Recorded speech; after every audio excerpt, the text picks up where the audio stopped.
Okay. Thank you for yesterday's explanation regarding Anidassana Viññana. I have previously thought this was achieved solely through the Sanya Veda Nirodha Samapatti, and that all other states of awareness still involved subtle suffering due to the five aggregates functioning, even though it's without upadana. I have observed that while the gross eye can be seen for what it is, there are times, even if I can't sustain it for long, when spacious awareness without suffering I or a center point doesn't activate. Are you and Shaniel discussing an intermediate state of mind during the waking stage between those two experiences? I would greatly appreciate the opportunity to speak with both of you and Shaniel to better understand the actual experience you are referring to. I'm experiencing glimpses of what might be a similar state. I'm keen to stabilize it. If we are indeed discussing the same state of mind, my goal is to clarify this understanding, and I'm grateful for your guidance. So I will ask Shaniel to talk. You want me to talk about my experience? Yes, on what she's asking. Yeah, okay. So, I guess for me, my experience is primarily about the shift from, focusing on specific things to having much more peripheral awareness, like being in that sort of state of awareness most of the time. And as I said to Vilasji the other day, it's not that things are blurry. It's just my field of vision is very wide, and I can make out all of the objects that are here. But I'm not attracted or grasping to the specific signs or features of those objects. So my mind is not clinging to anything. I can move through that world and space. And the sense of a center point is not like, there's no real sense of center point. I'm observing, but observing from somewhere where I can't really pinpoint that this is the point that I'm observing from. And if I need to focus on something or give my attention to something, then I have to, as Vilasji says, almost create it. Like, okay, I'm looking at this chair now. Now this chair is created. I can interact with it. Or if it's Tina, then I do it. Otherwise, these things are here, but I'm just in this state of awareness. I know that they're there. I can see them clearly, but I'm not grasping at anything. So that is my experience. The technical details of what that means, I think Vilasji is probably more better suited to explain what might be going on, but that is how I experience things. And has developed over time more and more. So you're talking about it stabilizing. Like I used to notice it in glimpses, but then, through the practice, maybe it's because I'm spending more time in the Arupa jhanas or whatever, it's becoming more my day-to-day experience, and it's stabilizing more and more. Great. Yeah, Anusha, did you get the answer? Sort of, yeah. Thank you. No, you can't say sort of. So you had to get it clarified. So what is the one you didn't get and what's the one you got? The awareness, like 360 degrees, I won't get it.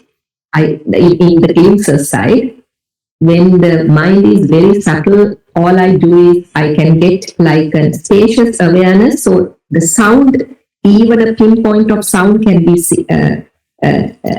heard, like different sounds in a very fast way when it happens, but I can't see behind and all that.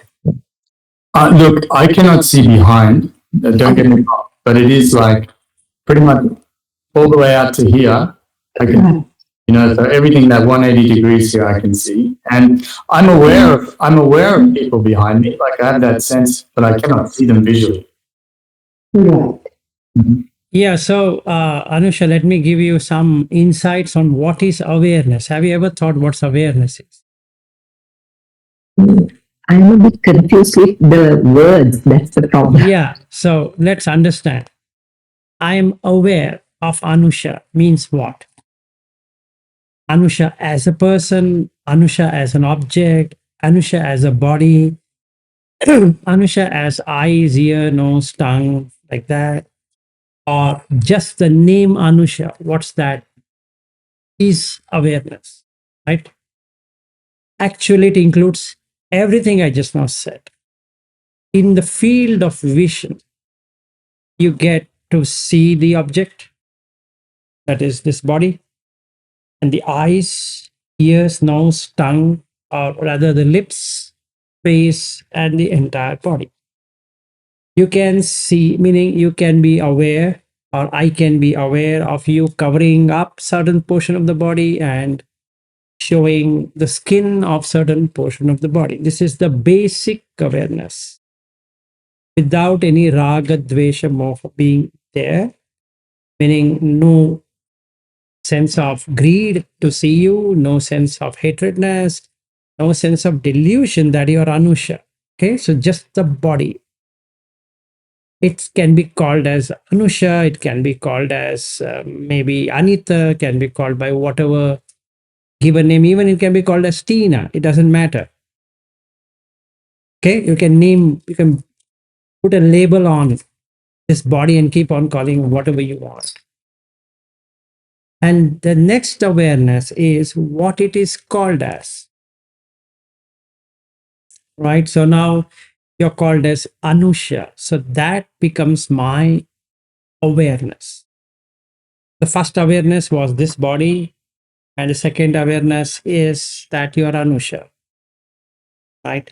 And then the third awareness I can ask you is from where are you? And you can say, I'm from New Zealand and I live in Auckland. And then I say that your face doesn't look the same as a New Zealander. Then you say, you know what, I am Sri Lankan, settled down in New Zealand. How did I get into Sri Lankan face? Is because I became aware of a Sri Lankan face while comparing your face. And then I got an understanding, or I got that aware that you're Sri Lankan. So I ask Anusha, your name looks like an Indian. Anusha Iyer is an Indian name, but you look somewhat Sri Lankan. Is that the right way to understand? And then you say, yes. So what do? Is I now manufacture or create in my conscious experience a Sri Lankan Tamil or whatever it is, or a Sinhalese, and then replace it. So next awareness is that you are a Sri Lankan and you speak Sinhalese and Tamil, both of them. So from a New Zealander, I made you basically an Indian speaking Tamil, or a Sri Lankan speaking Tamil and a person of Sri Lankan origin. So what happened to the body? That awareness is gone. You got the point. Now it is all about Sri Lankan. So there's an experience of Sri Lanka in me. If I have visited Sri Lanka, then there's an experience of Sri Lanka in me. If there is no Sri Lankan visit, it makes me to visit Sri Lanka if I like how you're speaking. Right? That's how it would go. So now how many awarenesses are coming? Many different awareness. At any point in time, can you pinpoint and say, this is the awareness I'm looking for? So you can't center an awareness and say, this is what I want it to be. No, it can keep on changing based upon different events which are happening. But are you aware of all the events that has happened with you with this conversation of Anusha and Vilas? And that if you have a complete awareness of it, becomes spatial awareness. Meaning you not only had the body awareness, you not only know the eyes, ears, nose, tongue, and all that, and the verbalization, body language, and everything associated with it. So you just got a spatial awareness. Because when you use the word spatial, it means you are fully aware of the entire surroundings. Like as an example, I and Bobby, we went to a mall, and I just asked him, "Do you remember the mall?" He said, "I generally don't remember." I said, "You should," because he doesn't have spatial awareness. He just enters. He thinks he should just be entering, buying out whatever he wants, and comes out. Okay. So that's good, but you should have spatial awareness. That means you are completely aware of everything. You are not holding on to anything, but you're having a complete awareness. And that complete awareness is spatial, like what um, Daniel is trying to explain, that he has a broad vision. That means it's not restricted to a particular thing, meaning I can be watching you and yet be aware of things happening around me. It doesn't go out of sight. So, out of the four things, focus, attention, observation, awareness, most of the time we just focus. So, we don't know anything else happening around it. We're just focusing and focusing and focusing and being attentive to that and get tired. There's tiredness because you're just focusing and attending to it. It's just like taking one thing at a time, and then see, if you're starting to multitask, like what Tina used to explain to me earlier on, that when being a dentist and then she has a staff and they're not doing, and she's getting worked up and she's worried about the money she's supposed to make, and all the things are coming at once. So she gets completely jammed because she's only focusing and attending, focusing and attending. She's not observing. There's no observation and there's no awareness. There's only a limited awareness of that object, that particular thing, what supposed to be doing, and that's it. And that is the center point attention. That is, they say, I'm attending. It means that you're centering it. You just centered it. You don't know anything about the periphery. And that is what the Chuladasa book of Mind Illuminated talks about, the peripheral awareness, meaning you just don't be in the center. You just have a complete bird's eye view of what's happening around you. So you don't get into sleep mode. What is a sleep mode? Is not the closed eyes sleeping. It's even otherwise you'll be sleeping because you don't know what's happening around. You just lost in a particular thing. And if somebody asks, "Hey, did you see that?" See what? Because I was lost, because it's centered. Okay, so this is the thing. Now let's put Buddha Dhamma onto this. So are you clear till here? Anyone here having any questions? Tina, are you, Bobby and Veena and Mrutyunjay and all these people sitting down? I'm asking a straightforward question. Yes, Shani, go ahead. I just wanted to also give an example of my experience with Eriu and Chirag. Like when we were doing the walk around the park, because I have such a high awareness, there's many things I was seeing they were not able to see. So I'd ask them questions about this and that. Oh, I didn't even notice that or see that. But I experience all the time. I'm seeing everything that's going on. Yes, that's how it should be. Mhm. Now, what is this spatial awareness which Buddha speaks about when he says Satipatthana? It's actually spatial awareness. It's not an awareness of this nose breathing in, breathing out. Okay. He says, so satova asasati, satova passasati. It's not trying to tell you that in the nose, watch the breath going inside and outside and something like that. Actually, you start with that and start expanding it, and then the whole body is breathing. It's not that only your nose is breathing. And that's spatial awareness. So you get to see that body from top, head, to the bottom feet. And that's one single breath. So then you are aware of your surroundings, meaning this body being the center, you can now expand it towards everything else. And then magic happens. You lose yourself. There's no self there. It just evaporates. And you see you in everyone. And that's the real spatial awareness. That means you no longer see anything breaking as two objects. One object as Shaniel and another object as Vilas, or one object as Vilas, another as Ariu, or let's say Tina, or Anusha, or whatever it is, Bobby, or whatever. No objectification. And when you have no objectification, you land up in seventh jhana, which is pure cheto vimukti. That means there's no I-ness at all, completely washed out. So now you are completely aware of everything around.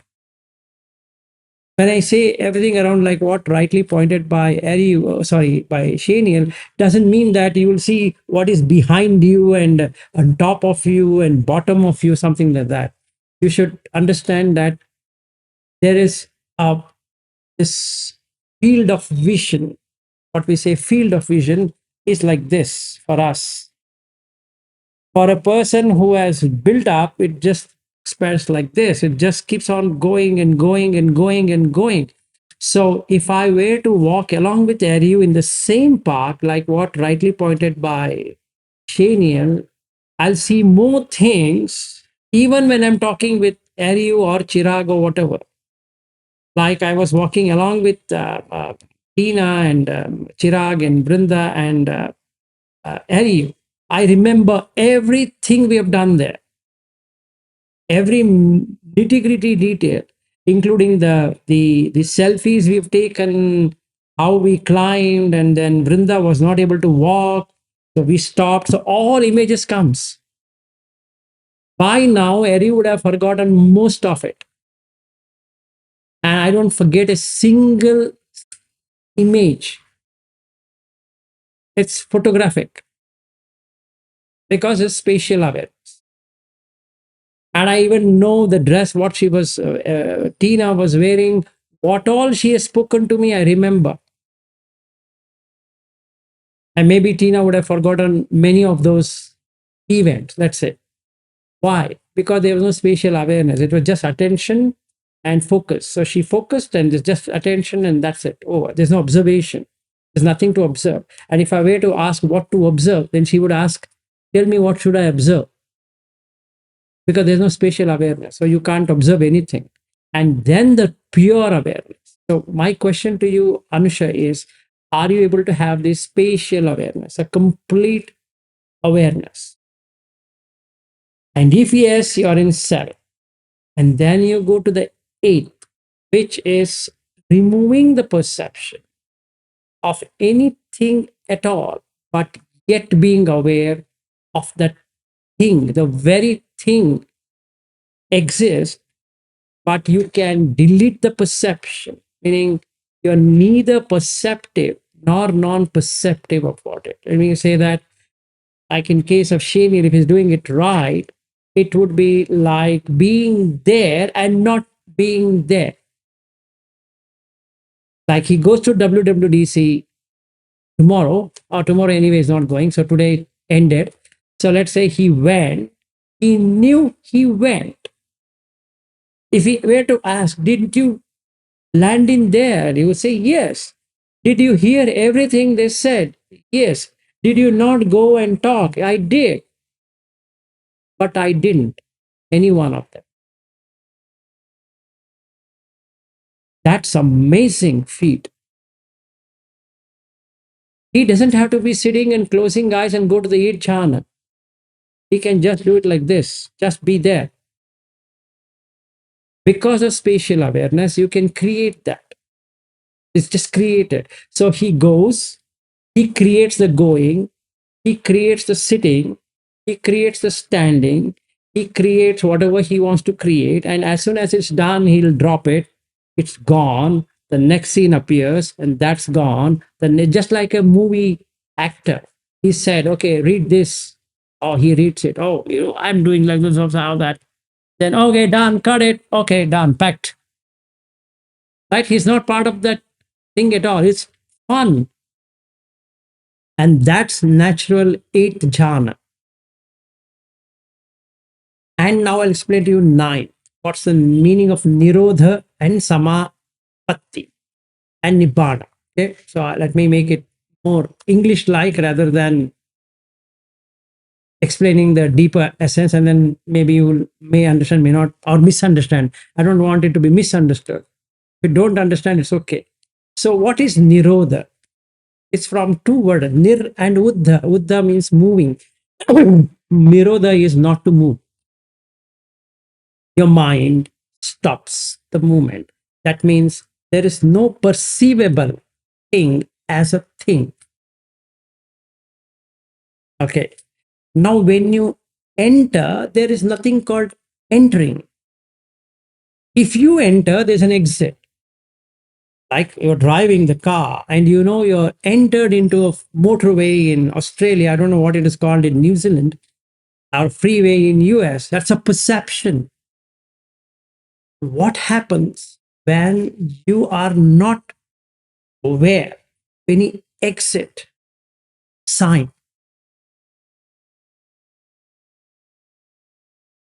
Can you enter any motorway or a freeway without a perception of a motorway or a freeway? And the answer is no. But in this case, yes. And supposing if you were to enter, can you exit? And the answer is no. Because you need to have a perception of entry to exit. Because the mind is stopped. It can't enter anywhere to exit anywhere. And what I should do? Strange. You're dead. You means the mind is dead. It's a dead piece now. It can't be invoked back. Now what should I do? I don't know. And did I do a mistake? There's nothing called mistake because you never entered, so you can't exit. So, like explained by Dhammadinna and also by Sariputta and others, you can't say you're entering, you can't say I'm exiting. The only thing you can do is to have a signboard with you so that when you enter, meaning as a word enter, not really enter, you can exit. It's an empty freeway full of void. You just don't know where you landed. It's something no words can express. And when you're there, you are not there. Because there's no you in the 7. You lost the perception in the 8. And then that's it. That's the end of, that's a Shanian. Now this man can be lifted up in a forklift truck and dumped anywhere. And that person doesn't even know where he is. Because the spatial becomes so spatial that everything can fit into it. Just like a universe having everything, but the universe doesn't know I am the universe. So he has become one among everyone. That's Nirodha Samapatti. Okay. Now you go one step further automatically, not that you do something. It ends. That's Nibbana. So can you enter into Nibbana? Answer is no. Can you be pulled by Nibbana? Answer is yes. So you don't go to Nibbana. Nibbana takes you. You don't get into Nirodha Samapatti. Nirodha Samapatti happens. It's a result of the 8 jhana movement. The movement is cut. So now the question comes, can anybody get into Nibbana? Yes. Just like asking, can anybody go into deep sleep? Yes. can you do something to go to deep sleep? No, can't. It just happens. Can you make up, I will wake up at this point in time? Yes, you can do that. That's the sanya. What you have to create. But the difference between deep sleep state and the Nirodha Samapatti is in the deep sleep state, you are not aware. There's no awareness at all. In the Nirodha Samapatti, there is a complete awareness, but minusing you. So you can't say, I am in Nirodha Samapatti because there is no you. So what do you mean by I am? There's no I am. Neither in body, nor in mind, nor anywhere. There's no I. So when there is no I, there is no death. Because you're already dead in the seven jhana. So there's nothing anybody can do about you. Right? And that's the meaning of it. So if he does it in San Francisco airport, the airlines would have tough time in addressing Shaniel. Because if they talk to him, Shaniel, the flight is ready, let's say, and then he's just watching like this. Because there's nothing to perceive. He's out, but is fully aware. His eyes are functional, ears are functional, nose are functional, tongue is functional, body is functional. It's not in coma. It's not dysfunctional. It's completely functional. So if they take him to the hospital and check his BP and pulse and everything, normal, perfectly normal, but the consciousness has shut down, meaning awareness. There's no awareness. He's become spatial, completely spatial, devoid of a single individualistic entry. So when there is no individualistic entry point, can there be an exit point that can be found out? They can't be. And that's the thing about Nirodha. Beyond that lies Nibbana, Paramam. Why Paramam Sukham? Let's understand this. What is Parama? Because that's written ultimate. That's correct. So from the non-spatial to spatial understanding. Para, like para means big, expansive. Parama, Atha becomes Paramatha. So Parama is ultimate, ultimately. What's the ultimate happiness? What's the ultimate happiness in life? Non-changing thing, unchanging. What is non-changing, unchanging? The perceptions are changing. It changes from one to another. The feeling changes from one to another. I'm seeing Bobby and I'm seeing Shaniel. I'm seeing you and seeing Ariel, and it's changing. What is mean by changing? I was in Brisbane, but I'm not in Brisbane any longer. I was in Mountain View, but I'm no longer in Mountain View. So the perception is changed. I can't hold on to the perception. I can recreate it, but it's a stale perception. It's not live perception. So, Anusha, when you were a child, you never had children. You never even had a husband to say that. And now you have grown up children. But if you observe carefully, you don't have anyone, including you. It's a perception only. You're perceiving that you have two children. You're perceiving that you have a husband. You're perceiving that you're in Auckland. You're perceiving that you're a New Zealander. You're perceiving that you're a Sri Lankan. And none of them is true. You're just creating one label or the other and other and other and trying to say that I am this, I am this, I am this, I am this, I am this. And when you go to deep sleep, all the labels are removed at once. And you don't even remember your bed. Forget about all about being a Sri Lankan or an American or this one or that one or whatever it is. So can you mimic this while being awake? And that is Parama Artha, Parama. Okay, and that is Paramam Sukha because it's unchanging. The perception is not there. So, what is there to change? And there is nothing to feel as well. So, when I don't feel Brisbane, is there a suffering associated with Brisbane? No. Is there a pleasure being in Brisbane? No.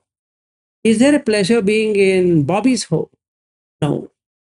If there is a pain in staying in Bobby's home, then no. So, are you in equanimity while at Bobby's home?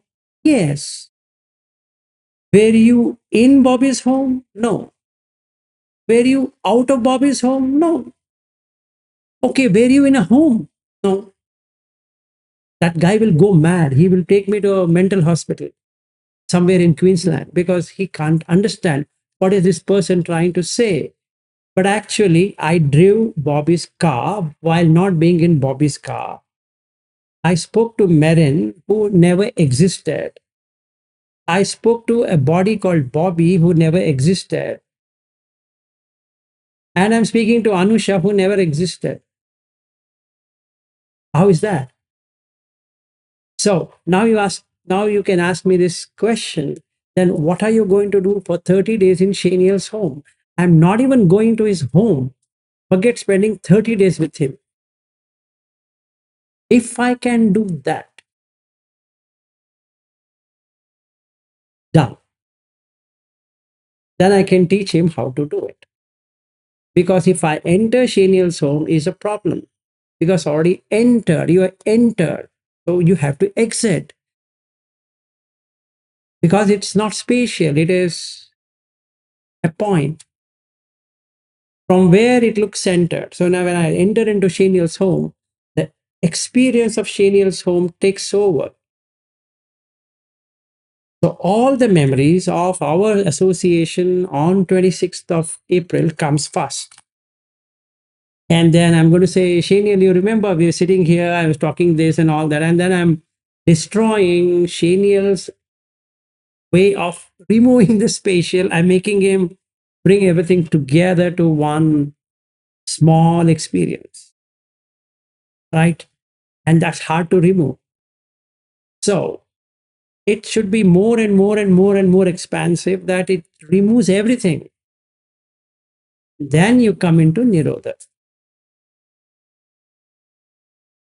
I don't know how far I could explain or couldn't explain. Please excuse me if I've explained in the most horrible sense, but that's what I can do at present. Yes, Bobby. Vilashi, you said this Chedo Vimutti happens in 7th jhana and maybe 8th, but you also said Nibbana happens at 9th, Nirodha, that is Paramam Sugam Nida.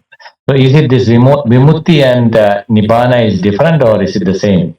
Good question. I was expecting somebody to put this. Appreciate. 2 thumbs up for you.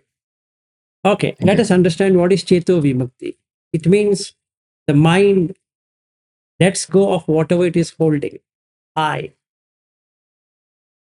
not EYE, I as a person, not the Sakkaya Ditti we are talking about. It's beyond Sakkaya Ditti. The ultimate I is dropped in 7.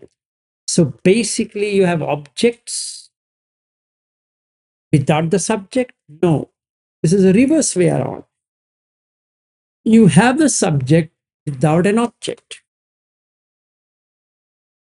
Meaning object exists, but you're not at all there to enjoy or suffer with them. So basically, you don't have any experience as such on holding on to the object because there is no I. Like if I were to give an example, Bobby, that place where we went, me, you, and Marin at Victoria Point, and then we went on the other side of it, and then we saw an island. Fine. Let's see that island once again in our memories. And if you fix a point there, somewhere, when there was a motorboat and 2, 3 motorboats going there, and one small boat, somebody was going, and then there were a lot of, due to the cyclone, a lot of trees uprooted and things we were walking. If you could remember everything of that, okay, if you were to drop all of them at once without you being there as Bobby, that is seventh jhana. You're seeing the beach, but you are not there. You don't even have a concept of having a wife. Marin is there, but she's not your wife, because wife is associated to you. When you don't exist, no wife exists. And you're not neither an Australian or an Indian. And you're not a Keralite or whatever that is. When you walk, you're not walking on the same beach, on the same place where we three went. You're just having experience, but you are not there to experience it. Everything is functional. And that is Cheto Vimukti. The chitta, the mind, doesn't hold on to I. Is that clear on this example? Then we come to the ninth. Yes. Oh, yeah, go ahead. Oh, okay. So anyone else or me? No, I asked you because you asked this question Yeah. and nobody wants to ask that Okay. question. Yeah. See, that I just it's clear what you're saying, that there is no, only objects are there and there is no I is there. So in that way, this vimutti happens. So is that a nibbanic experience, or it is a liberation from Wait for a this? second. First, the seventh should happen perfectly. Yeah, is that what I understood is correctly? Because what I said, there is no, what you said is there is no I there. So all the objects are there, and you It is not dropped Nibbana. off. No, it's not Nibbana as yet. It is almost touching Nibbana, but it's not real Nibbana as such. It's a liberation. It's a liberation from Liberation that of the I. mind from holding on to the object. Okay. Like you're like Marin next to you, and I'm standing next to you, and we took a photo, let's say, and then no Marin and no Vilas being there because there was no Bobby in the first place. How is that? Yeah. That's No, I understand. Yeah, I understand that. So there is no identification though. So in the, this can be like attributed to any stages like Sudapanna, Sakidakami, or Anagami in this practice, or yes, is it? yes. This seventh one anybody can do. Even you can do, Bobby. Is somebody has done that? Is he a Sudapanna or something? No. He should be a Or minimum Sotapanna to do that. I think Shaniel would be a right person to say that because he has experienced it. Okay. I think maybe Shinil can say that. Yeah, Shaniel can say. Yeah, for sure. Also, it's a very strange experience because we're not used to being that way, right? So there's what I find sometimes there is that tension to switch back into to the other mode of existing, but more and more you find, okay, this seems like a very strange experience, but it is a better experience. So the shift happens more and more towards in this form of existence. But it's a very strange experience. Yes, it's like Eckhart Tolle's book. If you have read his book, Eckhart Tolle, so the same experience is seven jhana. It's not anything different. You just wake up and realize that you are dead. Okay. Yeah. Okay. Okay, that's seventh. That's not even eighth. Yeah. It's seventh. Oh, yeah. Eighth is like this, Bobby. There's no perceivable thing as a thing, but yet you can perceive everything. Like, you take a plate and like at your home, I can see the idli and the dosa and Marin and you and Ashley and Annabelle and your house and everything I can perceive, but I can delete all perception at once. How is that? So that's above the 7th jhana because there's no I left. So you can do whatever you want now. It's a more weird experience than the 7th. It's like you being there and not being there. That's the reason I told about WWDC conference where Shanier is attending. He just enters and everything else is obscured. It's removed. It's completely gone. Doesn't exist. Yep, go ahead. Yeah. Yeah. No, it looks like a very good experience, We'll try that. That's all I can say. Now hold on. He wanted to say something.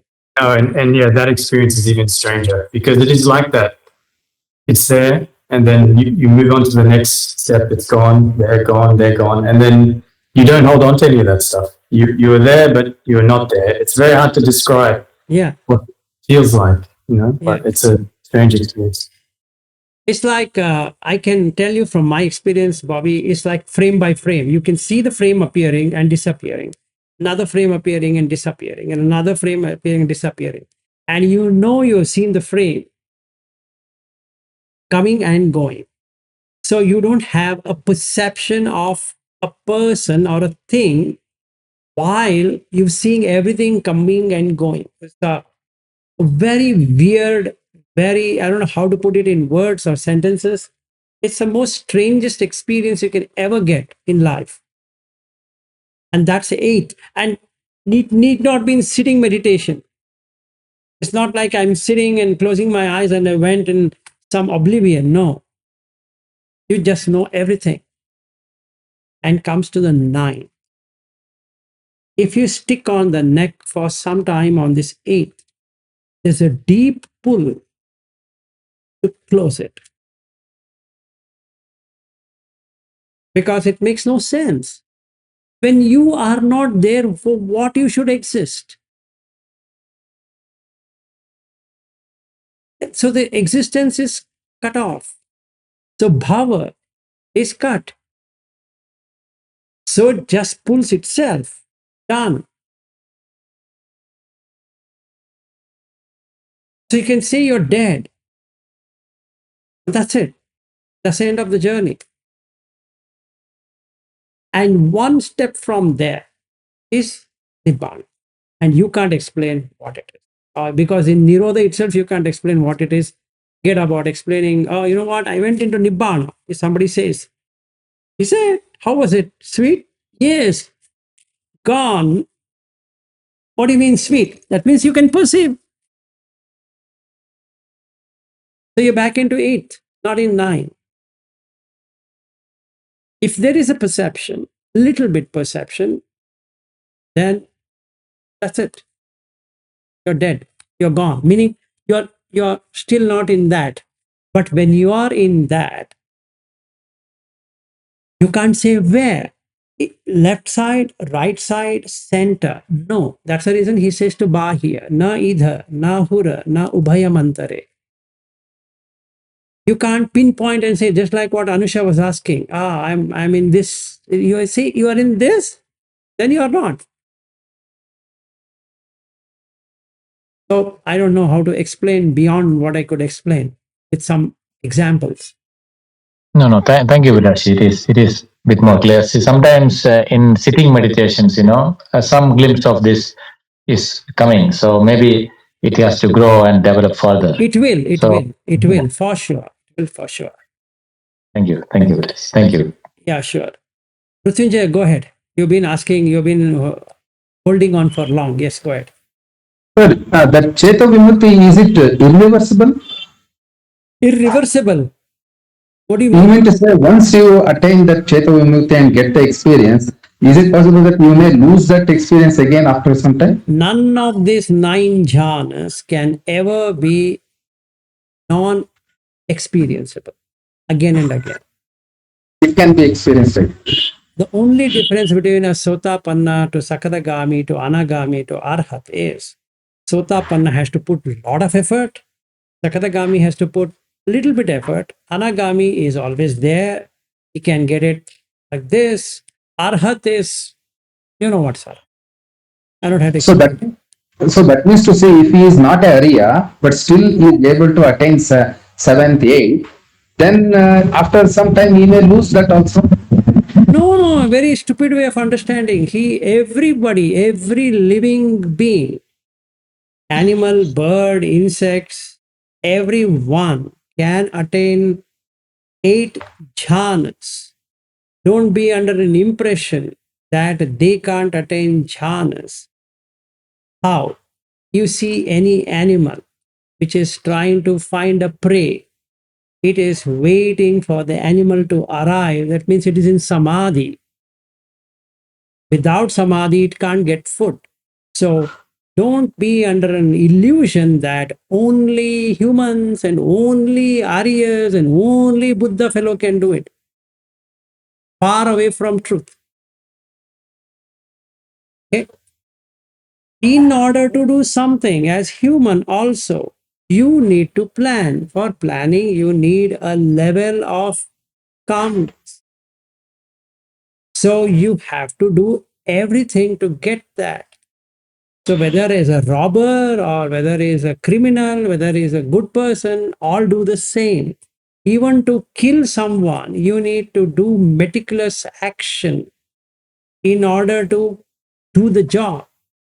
So there is samadhi. So there is what we can say chanda, interest. Then there is manasikara, attention. Then there is contact. Then there's feeling. Then there is samadhi. Then there is sati. Everything is there. So don't be under an illusion that nobody can attain 8 jhanas. It's far from truth. Even in the Sutta, Buddha says anybody can do it. But Arya fellow is different. That's the only thing. Now, what happens when somebody attains all the 8 jhanas using Om as an example, or using Soham, using something, doesn't matter. You using your own name, Mrityunjay, Mrityunjay, Mrityunjay, like that. You can attain. Why you can't attain? What makes you feel you can't attain? Like Bobby can attain using Bobby. Bobby, Bobby, Bobby, Bobby. First jhana. Savitaka Savichara is Bobby, Bobby, Bobby. Second jhana, no vitaka, no vichara. It cuts the earlier one. Second jhana. You get sukha. Then you get upekha. Then you get spaciousness. Then you get awareness, complete awareness. It's not mistaken awareness, it's pure awareness. That's a 7 jhana. Sorry, 6 jhana. Then you get no self. 7 jhana. Then you get neither perception nor non-perception. What's so great about it? It's not something rocket science. It's very simple. So the difference here is an Arya and Anarya means in the Arya, he knows the nature of thing and he doesn't get associated with it. If you get an association, there is rebirth. What Buddha teaches is to not to have an association, but see it and leave it. Don't take it. And that's the reason it's called anicca, dukkha, anatta as a lakhana, as a characteristics. So you are not holding on to it. So the difference between an anariya person doing the jhana and an ariya person doing the jhana is anariya is not knowing, it is circling around. The consciousness is circling around. It circles around. If the condition matches, any living being worth the name will enter into jhana. You see a dog in Sydney airport or any airport, even Los Angeles airport or whichever airport. How does it know how to sniff a person and say this bag has something? It is in first jhana, and it's in second jhana, and it's in third. So when that policeman pats the dog, good job. The dopamine flows for it. So if we think only we know it and nobody knows it, is the stupidest thing. Even a rat knows it. Even an ant knows it, because it's a consciousness. Consciousness knows. It's aware. So don't go by the size of something, object. Go by the consciousness. It knows. You don't teach a ant how to find sugar. It knows. It searches. You didn't go and tell it. In the same way, did you teach your tongue how to find sweets or how to find sour things? No, it knows. And that's the reason it's called as consciousness, because the knower of the field, it knows everything. So if the ayatanas can be seen, it can be seen through consciousness. And then the consciousness is the one which can go up to 9 jhanas. It's not you who is going to 9 jhanas. The consciousness knows how to enter into each jhana. So the moment you let go of you, you're done. That's the only problem. You let go of you. Okay, sir. Thank you. Got it? Okay. Yes, Anusha. Thank you, Vilasya. Either you or Shaniel can answer. I just go back to that, your example that when you go with the 7 jhana to the mall, I just want to know, like, when the eye meets an object, let's say you walk into the plaza and immediately you see something that in the past that you liked, a t-shirt, a kind of a t-shirt, right? Now, so you're walking with the 7 jhana where the eye is disintegrated with a spatial awareness. Does a thought arise and pass quickly in that spacious awareness? Okay, that thought of that t-shirt, for example, if, for example, let's say Nike, does the word Nike come to your mind and disappears, or you're looking at the Nike shirt, but it's spatial awareness? A little bit subtle, but I just would like to know Very that. nice question. I will allow Shaniel to talk about it, and then maybe I can talk.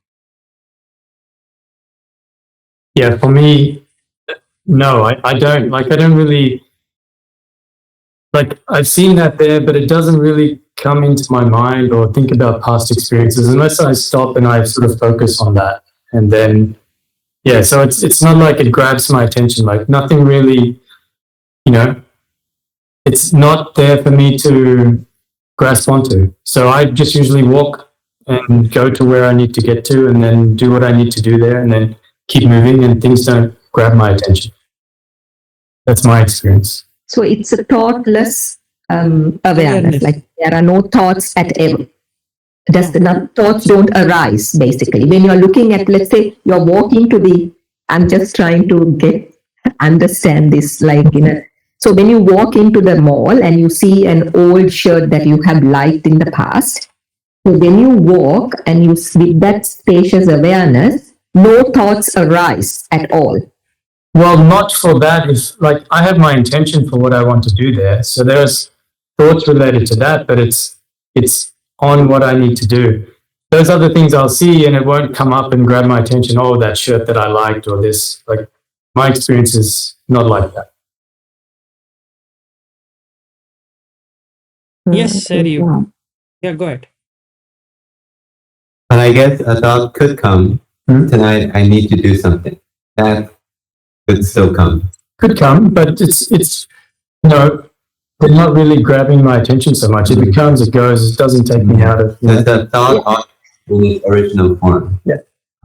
Yeah, I understand. Like, for example, from home, a thought might arise, I need to go and buy 1 kilo of sugar, for example. That's fine. That's an action thought. I'm not asking about that. I'm asking a nitty-gritty. If we frame it in a special point, I'm trying to understand. Because what happens, like, when I said glimpses, for me, 2 things can happen.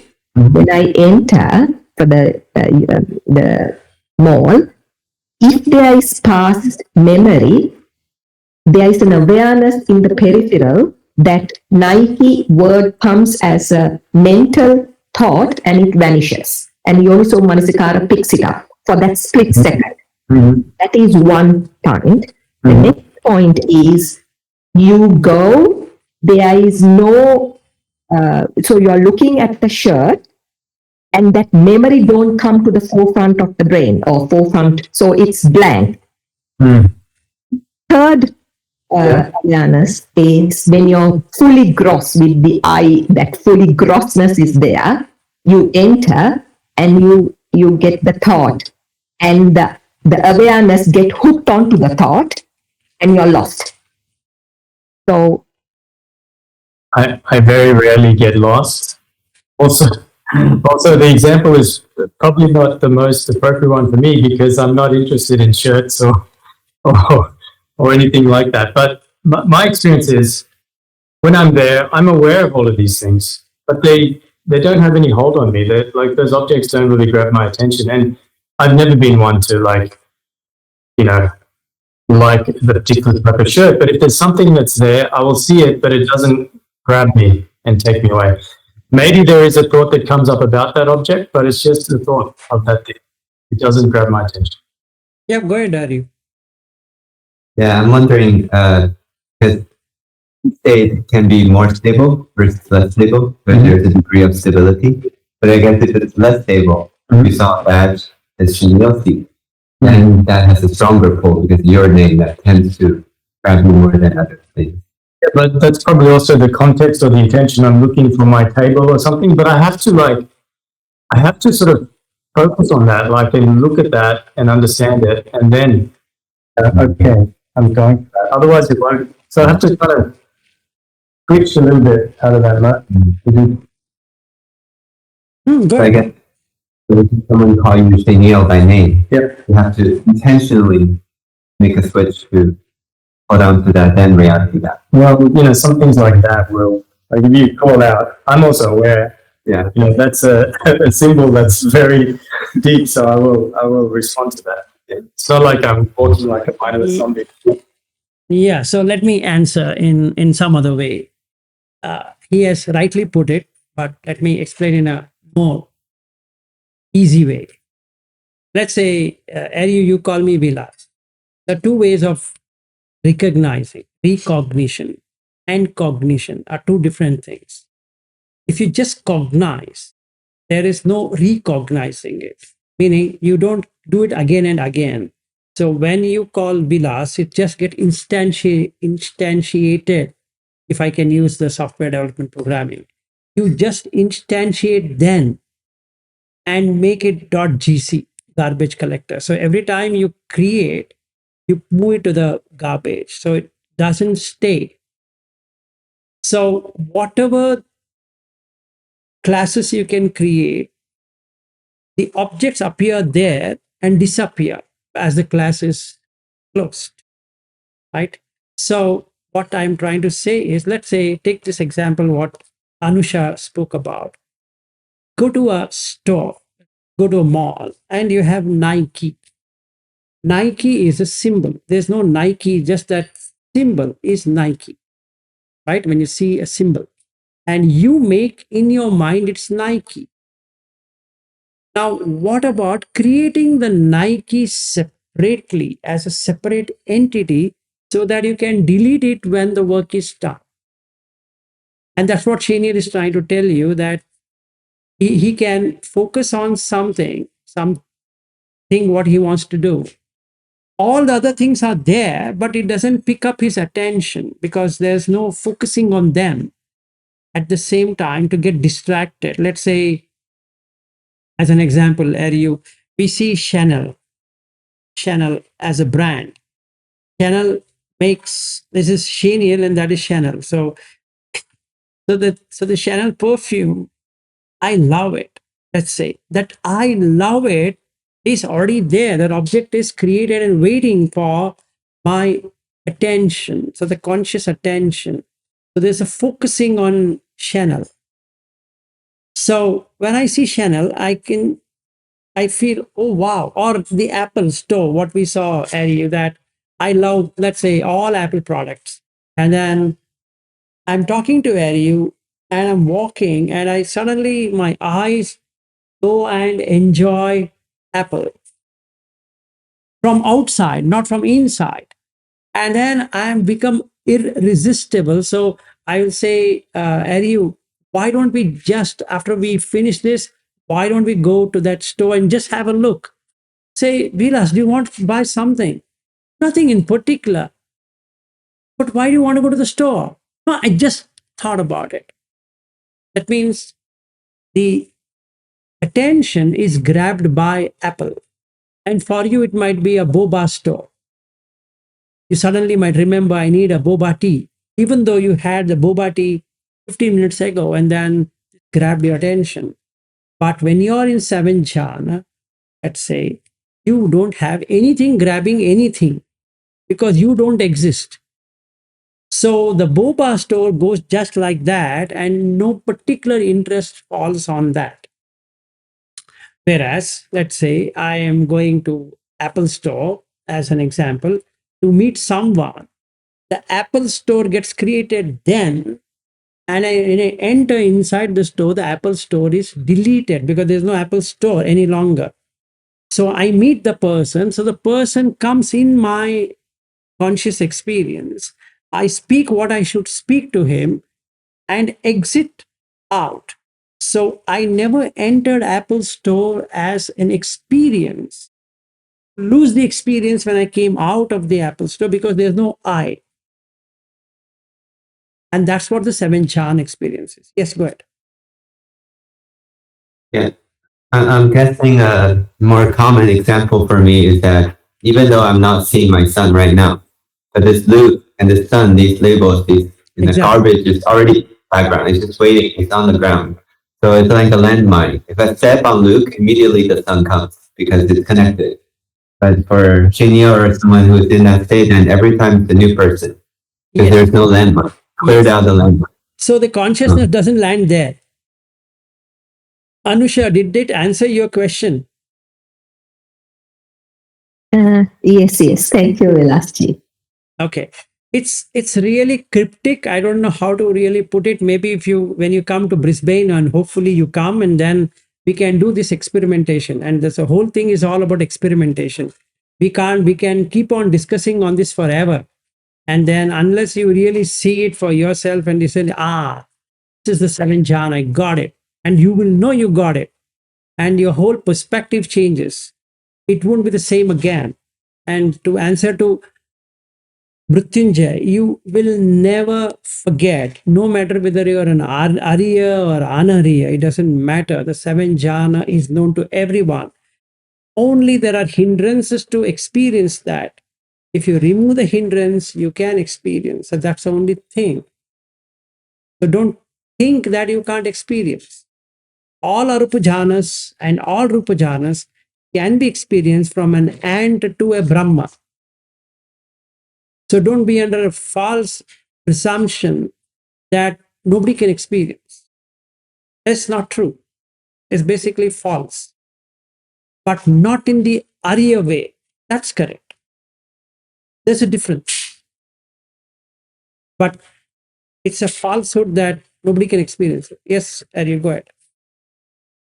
Yeah, this is more theoretical, but I guess is it true that even sensual pleasures has the same root? It just temporarily puts you in the same state for It does. See, now when I want to say sensual, let's say having a boba tea, you have to plan, you have to be in certain stage of samadhi, and that person who's making boba tea has to be there in that stage of samadhi, and then he has to make it up, he has to know the ingredients, he has to blend it, and he has to give you the boba tea. So it involves everything. So without samadhi, can anybody give you anything? And the answer is no, not possible. There is samadhi. That is michha samadhi. It's okay, but there is samadhi. So you can't reject the samadhi itself and saying that only samadhi means this. No. For everything you require samadhi. Even You going to the toilet, you require samadhi. Otherwise, you're lost. You don't know where to go. You'll be running around in the room. So you need to know that you need to go to the toilet or to the washroom and you need to take a bath, and you might forget for some time. That's true because you're distracted. But if you're really taking a bath as a bath, you're in samadhi. It gives you the beautiful effect of third jhana, right? So you don't think that, or don't have a wrong opinions that, oh, this is not feasible. No. And that's the reason you have Mulaka Sutta. And I've covered it many times. You should know that is meant for both, for Arya and Anarya. That's the entire Mulaka Sutta is applicable. Only mistake what Goenka does is that he just takes that Vedana, Samosarana, Sabbe Dhamma, and then he keeps on going in circle. But the other things he misses it. But it is not true. It is everything. It's every damn 12 things what is mentioned in Mulaka Sutta. And Arya also experiences, and Anarya also experiences, and ant experiences, and a Brahma also experiences. It's the same. There's nothing different about it.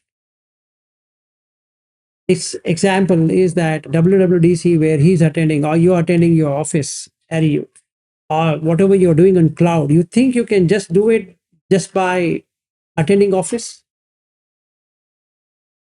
You need a particular level of samadhi. Take your son, for example. Can he play baseball without being samadhi? Not possible. Get that. When you and Shaniel and Chirag go on a walking, can you walk without being in samadhi? You can't. It's basic. Samadhi means what? Sama-adi. It means being in a particular state. So you are in a walking state rather than a sitting state. The only problem with Michcha Samadhi is you don't know what's happening around you. That's the only difference. So if you have a spatial awareness, call it as a peripheral awareness, like what Chuladasa speaks about, you're done. Then there is nothing more to be done as far as samatha goes. You've attained the samatha. And that's all what it is. Whether you read the Chuladasa book for the whole day or the whole year or the whole millennia, doesn't matter. The whole point here is, do you have spatial awareness or you don't have any spatial awareness? If you don't have spatial awareness, you need to get the spatial awareness. That's all what it is. You have awareness which is so small, and you have to make the awareness grow. Why it doesn't happen? Because you're caught up in the smaller thing, then you left the bigger one. So you expand the bigger one, so the smaller one also is covered. Now you're more energized because consciousness doesn't have to get involved with the smaller things. Because consciousness requires, meaning attention requires conscious experiencing. The consciousness gets caught up in that attention for some time, and then there is nothing being received. So it just pulls off. So the mind wandering happens. If you don't want the mind wandering happens, just expand. And that is the meaning of Brahma. One whose mind is expanded. Just expand. Doesn't matter. The sounds are coming. Let it come. The sight, so many things are going around. Let it be. But don't get caught up. Like if we go to a mall, we don't have to get caught up with every detail, but you can just see everything. It's fun. And you will never get into thinam either. See, now you see what all will happen. Visikiccha is gone. That means doubt. Then you will have no restlessness. So that is gone. Then you will not have sloth and torpor. You don't have vyapada, which means getting irritated, restless, feeling agitated and all of that. It can be a huge meeting hall. It doesn't matter. You are everywhere. So to an extent that somebody who is speaking on the podium is you. It's an extension of you. There's nobody else. Isn't that amazing? It's spatial. And let's say Shaniel becomes an arhat. It's fine. He ended the journey. It's excellent. At last, one guy got rid of rebirth. I feel so happy.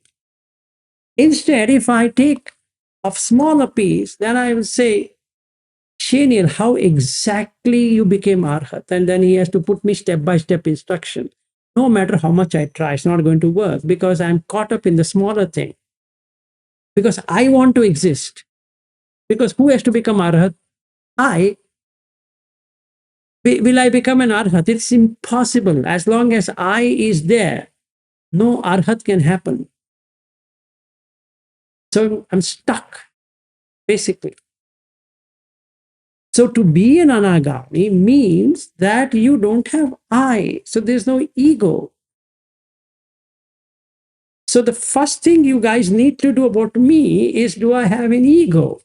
And if you see, yes, this guy is egoistic, then he's far away from truth. And the person, the first thing he loses is the ego. There's no ego. So when I stayed at Bobby's home, I became like Bobby and Marin and everyone else around his home. So there was nothing to distinguish between how Bobby would feel and how I would feel. There's nothing. So I'm more interested in Bobby and Marin and Ashley and Annabelle than myself. There's no myself. So I can gel well in their family. And then when I have to Janaks, I can be like Janak. When I'm being Viren, can be with Viren. But I couldn't stay long with Shenial. And we're going to come to know about it in next few months. And then it's like that. So that letting go is when you attain the anagami state. Becomes cool. You're cool from inside. There's nothing to heat up. And the ultimate cooling down is arhat. So that's the difference between an anariya magga and ariya magga. That means you cut that rounding. The consciousness turns round. And you're not allowing it to take a round again, because wherever it turns, comes with rebirth.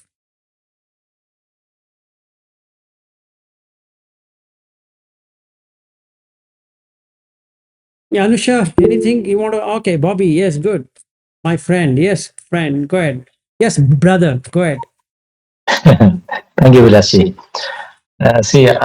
You are talking about like jhanas can be attained by and to robber or anybody.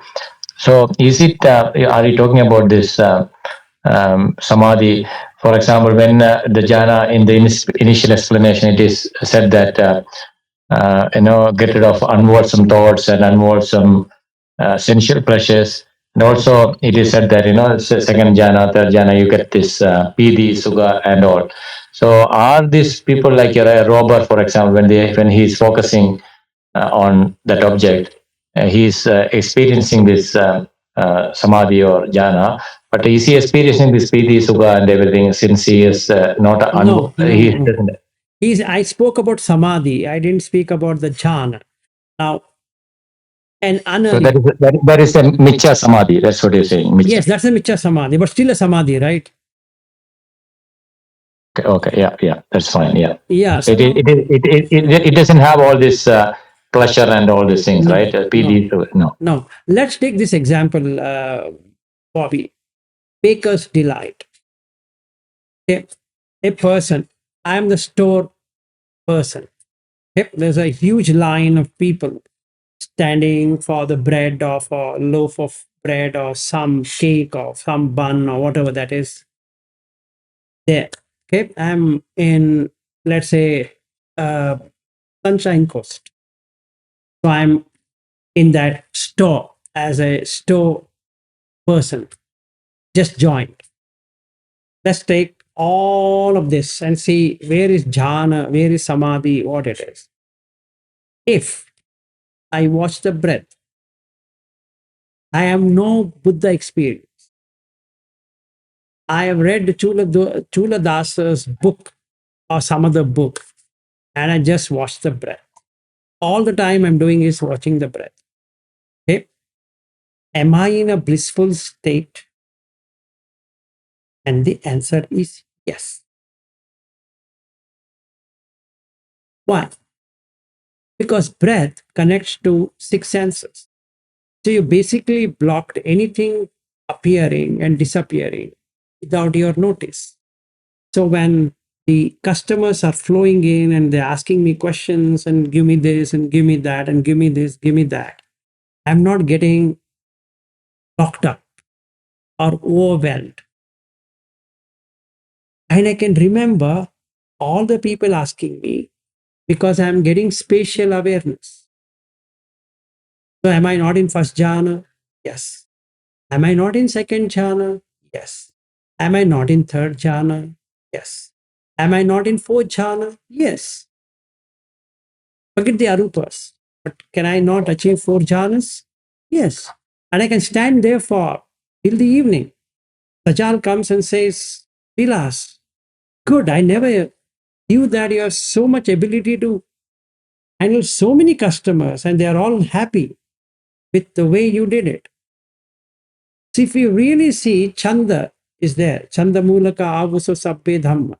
Manasikara Sambhava Sabbe Dhamma.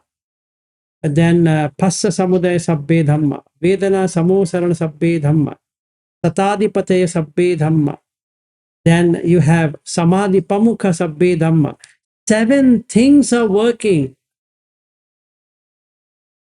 Somebody gave me that book of Mind Illuminated. I don't understand what is Buddha and all about, and then I'm just going by whatever he's saying. So I come to the hindrances section, I understand all the hindrances and blah, blah, all that. And I'm just standing there, beautiful smile.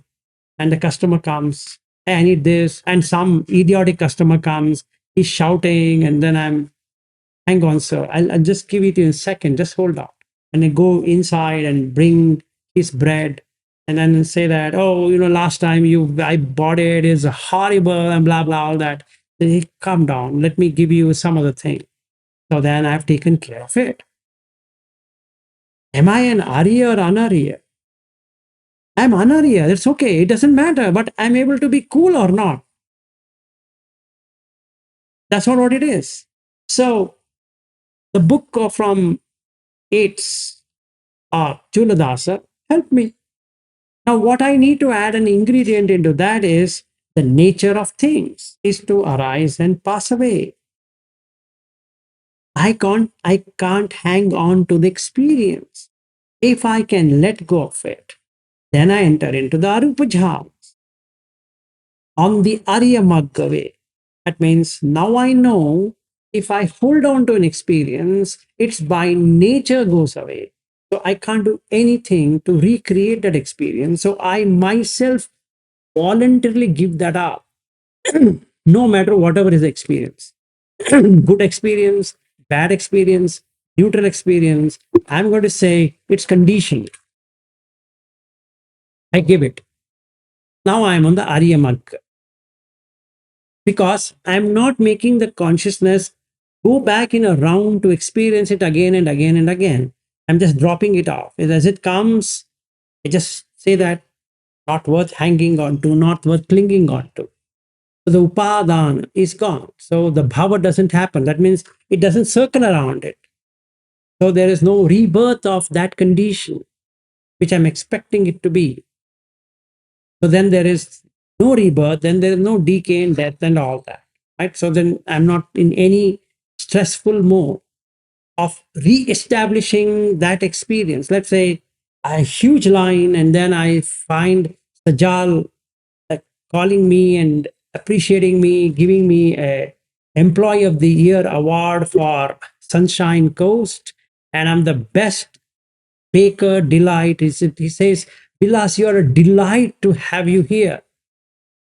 And then he moves me from that store to some other store, maybe in Orion or wherever we went. And then there's again a baker delight. And then this time there are no customers. So I keep on reading Chuladasa's book and I'm enjoying myself. And Sajal comes one day and say, "You're not doing your job properly, Vilas." And I want to quit.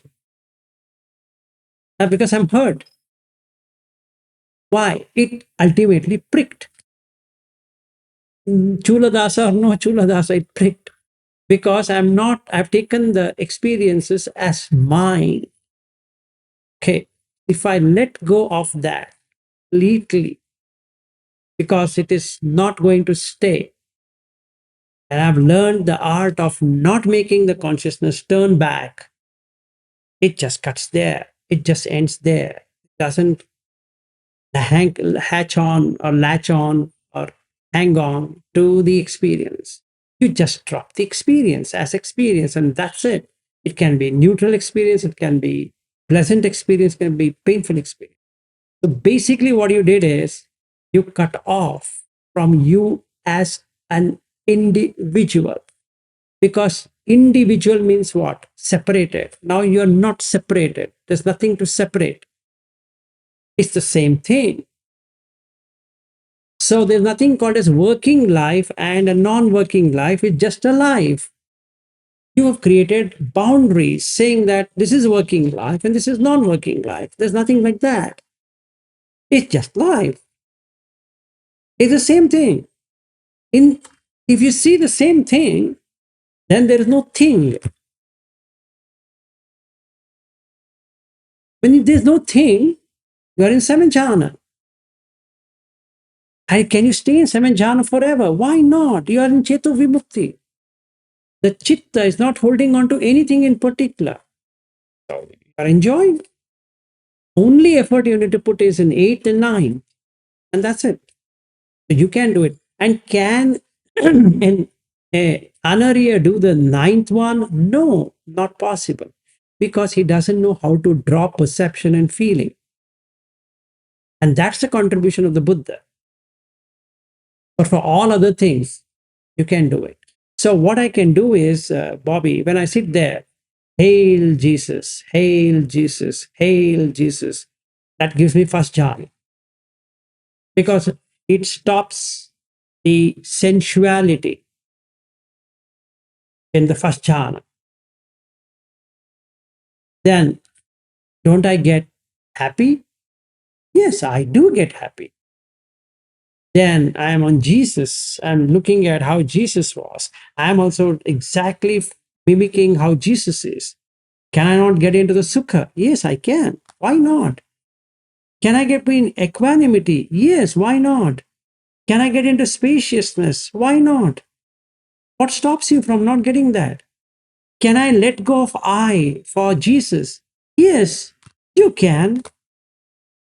Can I not then be conscious of everything? Every living being is me. Yes, you can. This is infinite consciousness. There's nothing like separation. Perfect. Then you are in neither perception nor non-perception. You don't perceive anything in particular. But then there is nothing called as you're perceiving anything. So you're done. As far as being a Christian goes. So Bobby, you don't have to change anything. You just can be on Jesus and get the same 8 jhanas.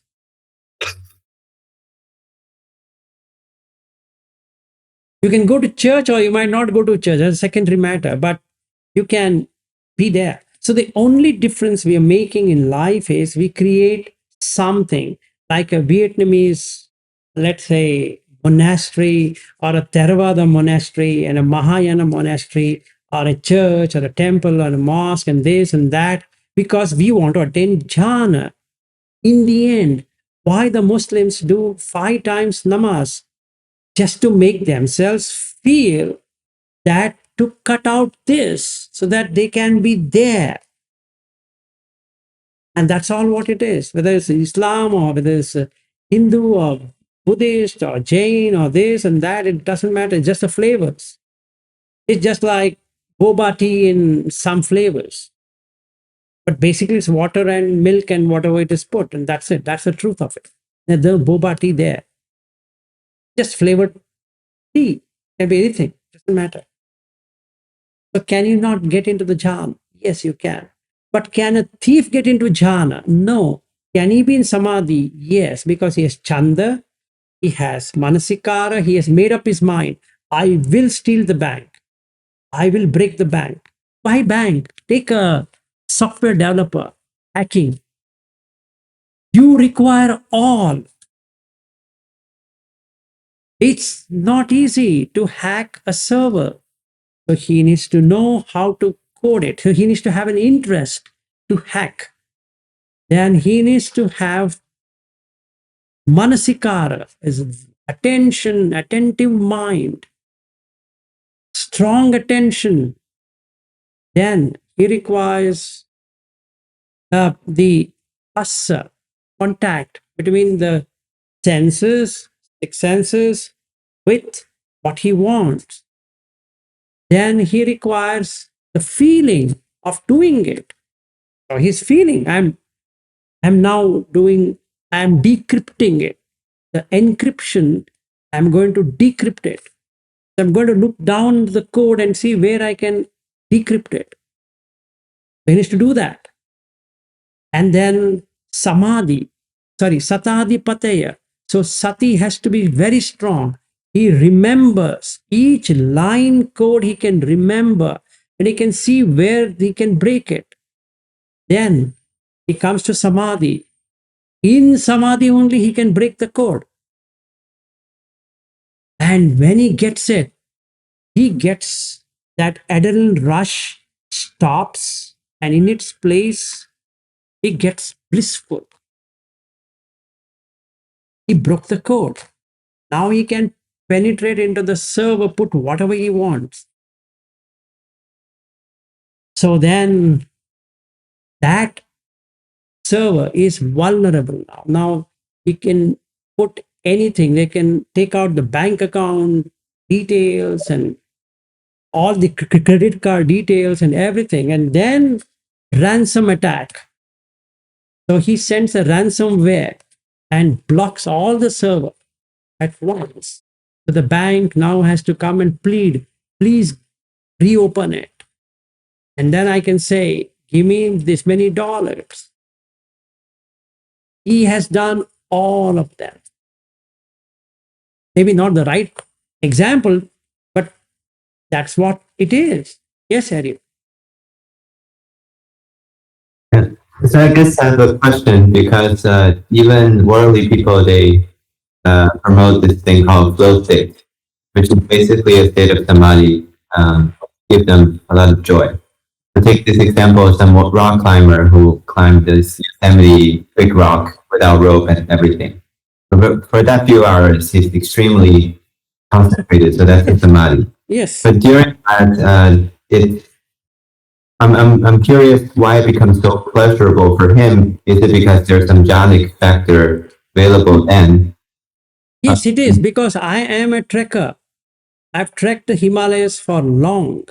I know what happens when you are climbing up. You're taking turns and then there's a vacant land in the end, which is what voidness is, right? So when you climb, let's say I'm climbing at 17,300 feet. I'm climbing up and I see, wow, that's third jhana, sukha. What you get is immeasurable. If that was not true, nobody would have been interested in climbing Mount Everest. Yes, go ahead.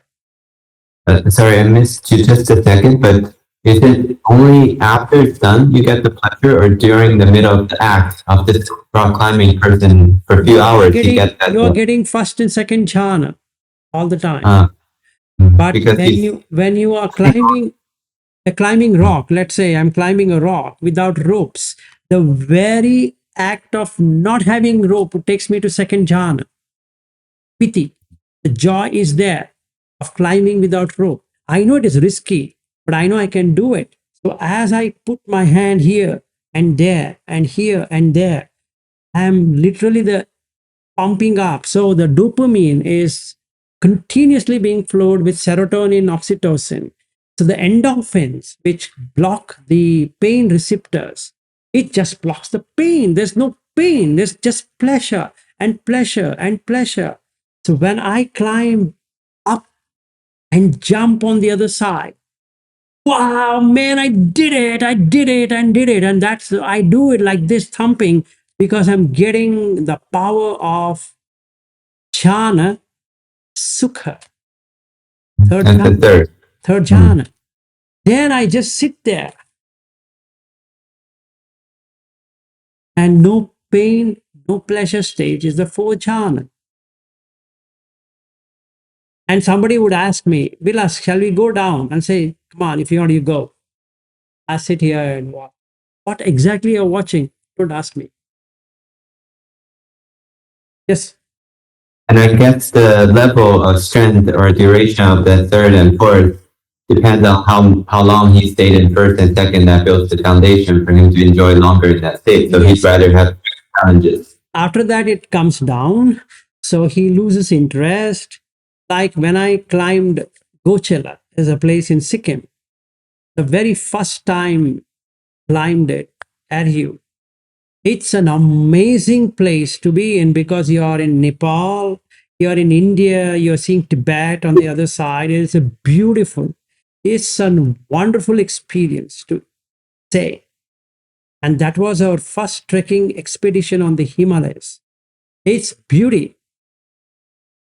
And it snowed and it had ice. So walking on an ice and the snow is the most dangerous thing you can ever have on a trekking. And we did it. It's a well-paid effort. So when we returned back to the base camp, it was like, wow, how could we ever do this unimaginable? Because it is 17,000 feet, not just a few thousands. And I climbed 17,000 feet. Man, that's fun. And I did it. I did it with my ACL not being there. It's even more fun. My knee doesn't have an ACL, it's torn. So I climbed without an operation, without anything. I climbed the rock, I climbed the ravines and everything in mountain, and 5 places it is 70-degree elevation. And the guide who was with us was asking, so I was the leader and the other guys were my team members. So he was saying that, sir, can you do this? I said, why not? And one guy, one of our team member had a high altitude sickness, and then we had to drop him off. He was not doing well. But I didn't have any high altitude sickness, and I was perfectly all right. And I just did it. Yes, go ahead. And last question, probably. So the difference between this climber case versus thief, which Bobby was referring to earlier. The thief doesn't have jhana, he has fear.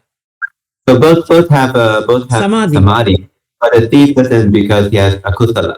So that Yes. blocks the jhana. So he can't be in jhana per se, but he can be in samadhi. I just wanted to give clarity to Bobby that nothing is achievable without samadhi. Nothing. Even a thief or anyone who is any person or any being will be in samadhi. You just see an ant, how meticulously it goes towards some sweet thing. See a fly, see a mosquito. You think it doesn't have samadhi? It will find an spot where it can go and bite and pick up the blood, knowing very well that somebody can kill it. It does. Look at a lion, look at a tiger, look at a hyena, look at any one of them. Don't they have samadhi?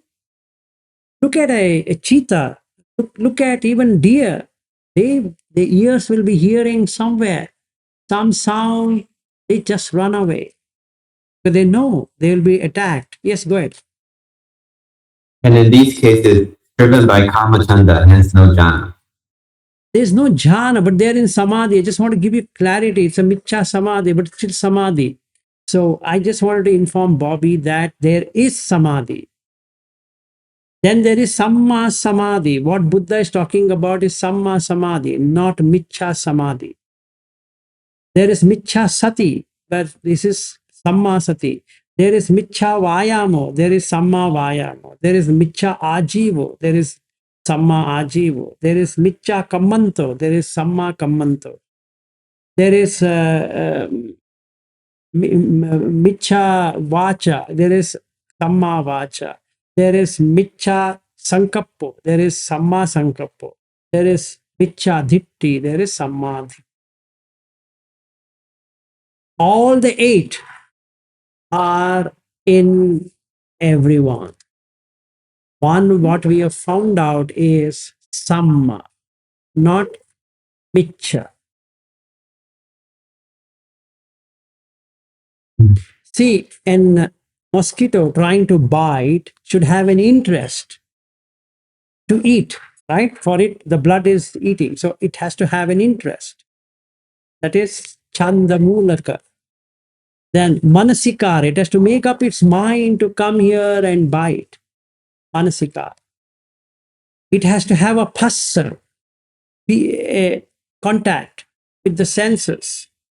So it sees, it senses, oh, there's an object to be eaten. So it comes here. And then what it does, it has to have vedana, should feel good to go and bite. So the food is there. Then sati is required. It has to remember how it bit last time. Then samadhi. Otherwise, not possible, sir.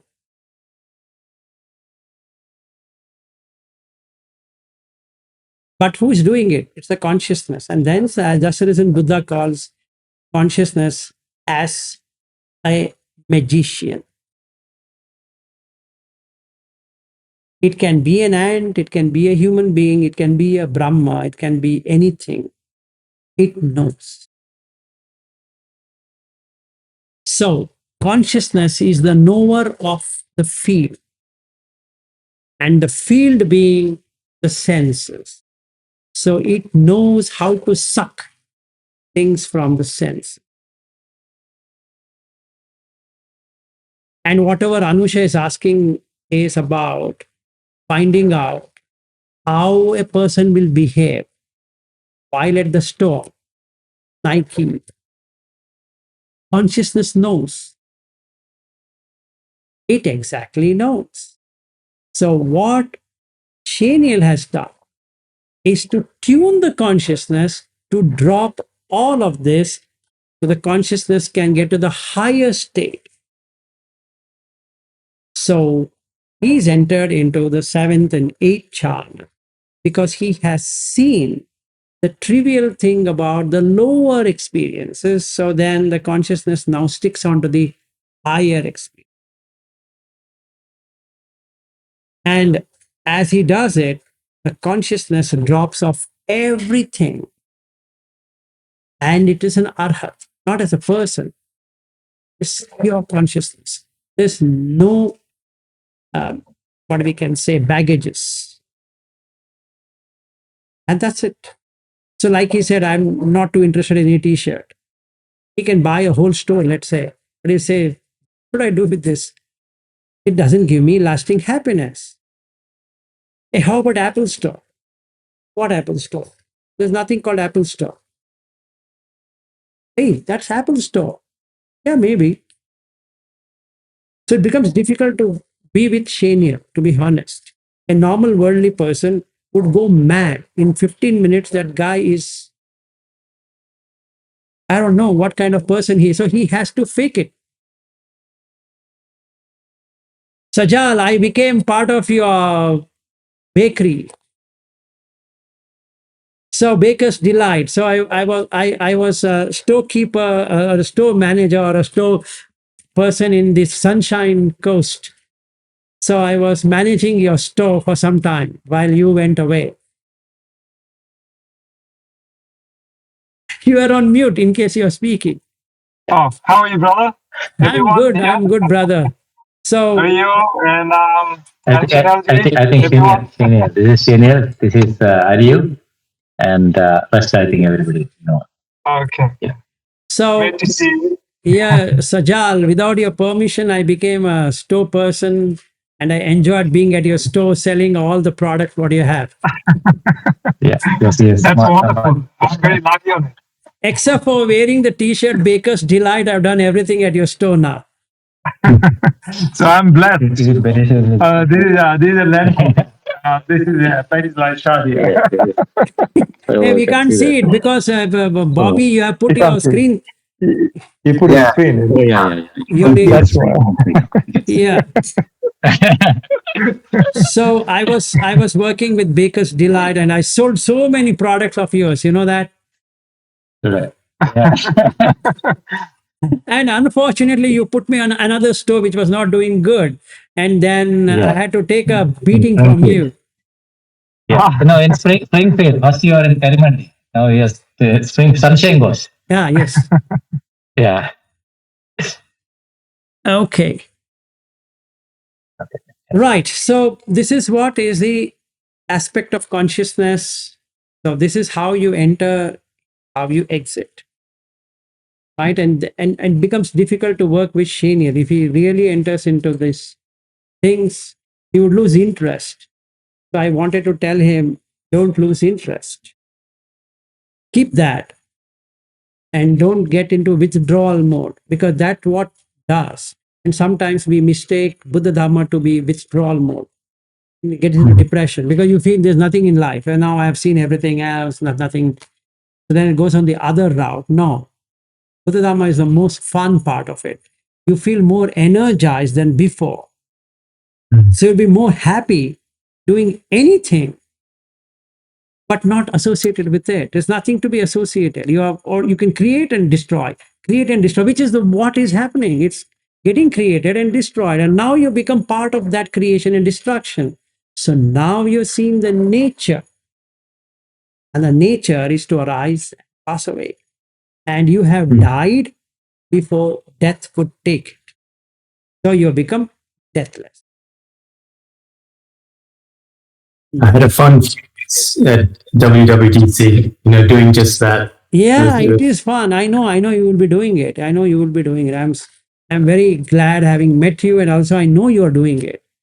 I can see it in your eyes. In the moment you enter WWDC, you don't have WWDC experience, but yet you are experiencing every person you're meeting there. It was so nice. See that you're able to do it. I doubt anyone over there is even have an iota of enjoyment as much as you're having there. They are in stressful mode to see their product or their services coming on whatever products, the iPad or this or that or whatever. But I guess you would be like a person, it comes, doesn't come. I care a damn about it. I'm just here to have an experience, nothing else. Yep. Good. Exactly. So tomorrow you're going to have, or today you're going to have lunch. Or no, I think you would have already had lunch in Google. We did. You Yeah. did? Okay. Yeah. Nice. Yeah, we put the Rupa card for the Nama. So now it's Nama Rupa has connected for Okay. Kenya. So which one you took him? The one way we used to regularly go, or the other one? I took him there as well as just a quick tour of the office. Same thing we did. Ah, okay. Good. It's the same Rupa. So whenever Same you Rupa. talk, Okay.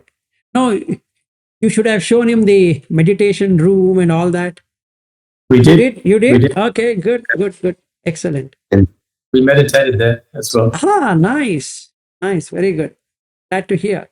So Googleplex people would be more happy with your energy after you left. Yeah.